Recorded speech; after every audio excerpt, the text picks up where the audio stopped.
اسی طرح اب اللہ کے رسول کی احادیث، حضور اقدس صلی اللہ علیہ وسلم کا ارشاد ہے میرے بعد ابو بکر اور عمر کی اقتداء کیا کرو۔ ایک حدیث میں ارشاد ہے کہ میرے صحابہ ستاروں کی طرح ہیں، جس کی بھی اتباع کرو گے ہدایت پاؤ گے۔ حضرت انس رضی اللہ تعالیٰ عنہ کہتے ہیں حضور اقدس صلی اللہ علیہ وسلم کا ارشاد ہے کہ میرے صحابہ کی مثال کھانے میں نمک کی سی ہے۔ صلی اللہ علیہ وسلم کیا کہہ رہا ہے؟ میرے صحابہ کی مثال کھانے میں نمک کی سی ہے۔ کیا زبردست مثال دی اللہ کے رسول صلی اللہ علیہ وسلم نے کہ کھانا بغیر نمک کے اچھا نہیں ہو سکتا۔ مثال کس سے دے رہا ہے اللہ کے رسول؟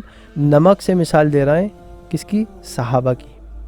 تو اگر یہاں پر نمک سے مثال دے رہے ہیں، کھانے میں نمک کا کیا مطلب ہوا کہ دین بنا صحابہ کے کیسے اچھا اور صحیح طریقے پہ چل سکتا ہے؟ جو لوگ بیچ میں سے صحابہ کو ہٹا دیتے ہیں کہ صاحب ہم تو ڈائریکٹ خود سیکھ لیں گے، خود سمجھ لیں گے، صحابہ کے اجتہاد کی ہمیں کیا ضرورت ہے، تو وہ لوگ کیسا عجیب سی بات کر رہے ہیں بچپنے والی، یہ سمجھ میں نہیں آتا۔ خیر علماء کرام جانے، اللہ تعالیٰ انہیں بھی ہدایت دے۔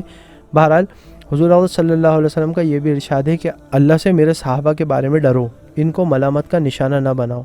جو شخص، اب یہ آگے کی بات بڑی زبردست ہے، جو شخص ان سے محبت رکھتا ہے میری محبت کی وجہ سے، اگر ہم صحابہ سے محبت رکھتے ہیں تو اللہ کے رسول کیا کہہ رہا ہے؟ میری محبت کی وجہ سے ان سے بھی لوگ محبت رکھتے ہیں، اور جو ان سے بغض رکھتا ہے وہ میرے بغض کی وجہ سے ان سے بغض رکھتا ہے۔ اللہ حفاظت فرمائے۔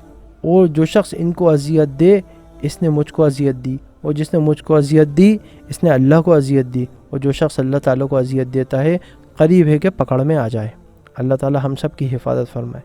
ہمارے لیے تو صرف یہ والی بات کام کی ہے، جو شخص ان سے محبت رکھتا ہے میری محبت کی وجہ سے ان سے محبت رکھتا ہے۔ گویا کہ اگر ہم صحابہ سے محبت رکھ رہے ہیں تو کس کی وجہ سے؟ اللہ کے رسول صلی اللہ علیہ وسلم کی وجہ سے۔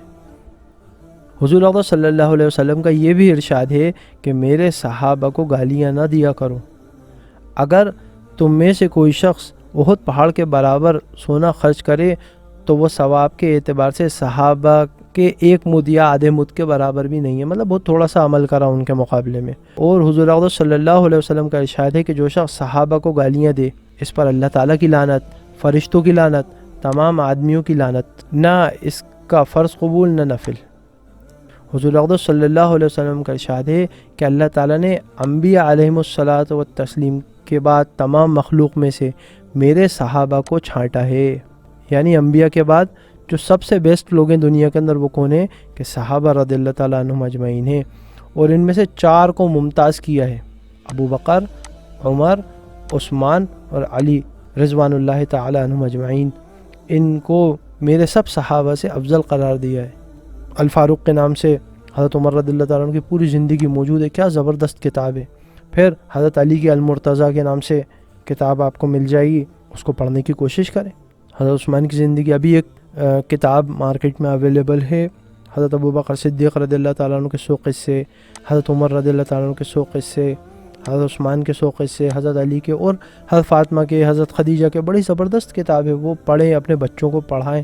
اگر ہم یہ پڑھیں گے، اپنے بچوں کو پڑھائیں گے، تبھی تو ہم آگے دین ان میں ڈیلیور کر سکتے ہیں۔ محبت ہو انہیں صحابہ سے، تبھی تو وہ صحابہ جیسے بننے کی کوشش کریں گے۔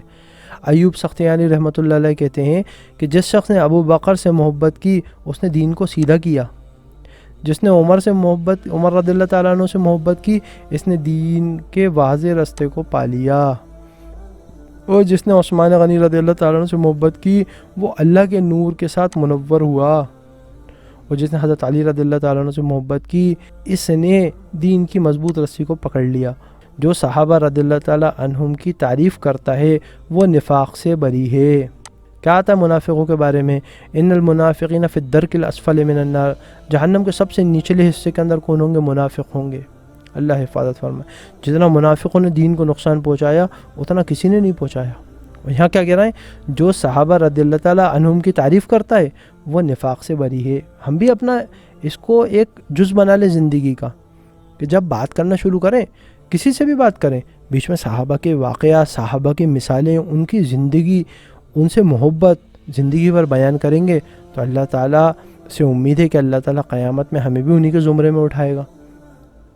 اور جو صحابہ رضی اللہ تعالیٰ عنہم کی بے ادبی کرتا ہے وہ بدعتی منافق سنت کا مخالف ہے۔ مجھے اندیشہ ہے کہ اس کا کوئی عمل قبول نہ ہو یہاں تک کہ ان سب کو محبوب رکھے اور ان کی طرف سے دل صاف کرے، مطلب صحابہ کی طرف سے دل صاف کرے، تب جا کے اس کے عمل قبول ہوں گے۔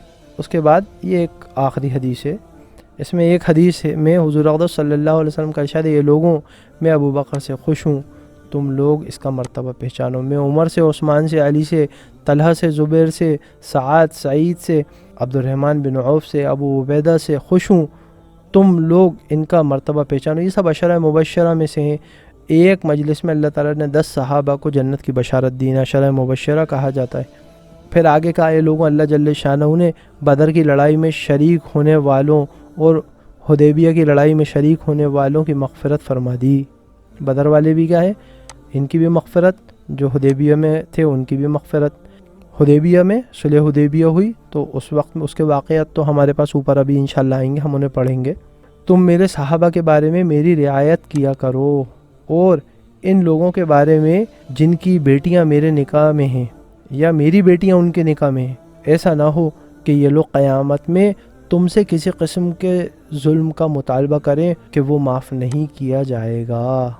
ایک جگہ ارشاد ہے کہ میرے صحابہ اور میرے دامادوں میں میری رعایت کیا کرو، جو شخص ان کے بارے میں میری رعایت کرے گا اللہ تعالیٰ شانہ دنیا اور آخرت میں اس کی حفاظت فرمائیں گے، اور جو ان کے بارے میں میری رعایت نہ کرے گا اللہ تعالیٰ اس سے بری ہیں، اور جس سے اللہ تعالیٰ بری ہیں کیا بعید ہے کہ کسی گرفت میں آ جاوے۔ حضور اقدس صلی اللہ علیہ وسلم سے یہ بھی نقل کیا گیا ہے، جو شخص صحابہ کے بارے میں میری رعایت کرے گا میں قیامت کے دن اس کا محافظ ہوں گا۔ ایک جگہ ارشاد ہے کہ جو میرے صحابہ کے بارے میں میری رعایت رکھے گا وہ میرے پاس حوض کوثر پر پہنچ سکے گا، اور جو ان کے بارے میں میری رعایت نہ کرے گا وہ میرے پاس حوض تک نہیں پہنچ سکے گا اور مجھے دور ہی سے دیکھے گا۔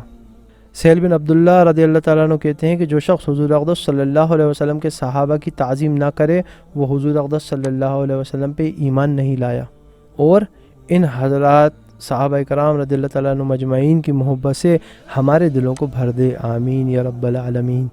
اچھا، اس میں ایک بات اور بڑی مزیدار ہے، اس کو دیکھیے گا۔ یہاں پر بعض لوگ عجیب سا اعتراض کرتے ہیں کہ صاحب وہ اللہ تعالیٰ حفاظت فرمائے کہ جب کچھ نہیں ملتا انہیں فضائل عمل میں اعتراض کرنے کے لیے، تو وہ یہ اعتراض کرتے ہیں کہ صاحب یہ حضرت شیخ جو تھے بڑے عالم تھے، بڑے مفتی تھے اور بہت علم دیا تھا اللہ تعالیٰ نے، لیکن زندگی کے آخری ایام میں انہوں نے فضائل عمل کو لکھا ہے، اور اس وقت میں ان کی جو دماغ تھا وہ تھوڑا سا عمر کی وجہ سے دماغ جو تھا وہ تھوڑا سا ادھر ادھر ہو گیا تھا، اور اس لیے انہوں نے یہ کتاب میں کچھ نعوذ باللہ غلطیاں کر دیں۔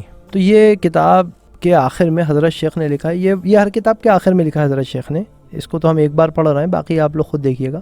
اس میں لکھا ہے کہ 12 شوال 1357 ہجری، دوشنبہ 1357 ہجری، مطلب لگ بھگ ہم یہ بات کریں کہ حضرت شیخ جو تھے ان کی ولادت ہوئی تھی لگ بھگ 1898 کے اندر، اور انتقال ہوا ہے ان کا 24 مئی 1982 کو، 1898 کی، اور وفات جو تھی وہ تھی 1982 کی۔ یہ اس لیے دے رہا ہوں میں آپ لوگوں کو یہ ڈیٹا تاکہ آپ لوگ خود R&D کر لیجئے گا۔ تو یہ ان کا پیدائش کا سن تھا اور یہ ان کی وفات کا سن تھا۔ انہوں نے یہ لکھا 1357 ہجری، 1357 ہجری مطلب